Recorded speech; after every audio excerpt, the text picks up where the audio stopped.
අපේ ජීවිතේ අපි ගොඩාක් පරිස්සම් වෙන්න ඕන වෙලාවල් තියෙනවා.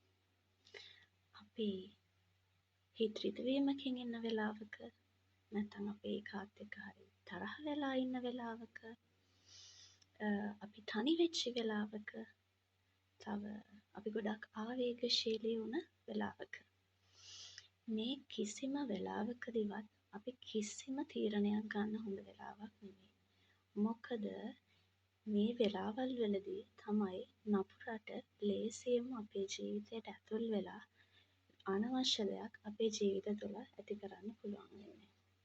ඒ නිසා ඔයා තනි වෙච්ච වෙලාවක, ඔයා කාත් එක්ක හරි තරහ වෙච්ච වෙලාවක, ආවේගශීලී වුණ වෙලාවක, නැත්තම් සිත් රිදවීමකින් ඉන්න වෙලාවක කරන්න හොඳම දේ තමයි යාඥා කරන එක.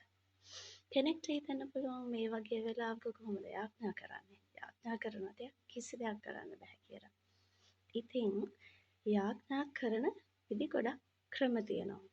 එතකොට මේ යාඥා කරන්න කියන්නේ පැත්තකට වෙලා ජේසුව සිහිපත් කරන්න. කිසිම දෙයක් කියන්න ඕනේ නෑ, මොකුත් නෑ. පැත්තකට වෙලා නිස්කලංක වෙන්න. හරියට භාවනාවක් වගේ. ටික වෙලාවක් ඉන්න. ඔයාගේ හිත සංසුන් වෙලා කියලා හිතන තැනට. ඒක යාඥාවක්. ඒක ජේසුත් එක්ක එකතු වෙලා කරන එක්තරා විදියක යාඥාවක්. ඔයාගේ සිත ඔයාට තේරෙනවා නම් දැන් මම රිලැක්ස් කියලා එතනින් එහාට ඔයාට පුළුවන් තීරණය කරන්න. ඔයා රෙස්ට් එකට එන තැන ප්‍රශ්නෙකදී එතන තමයි උත්තරය තියෙන්නේ.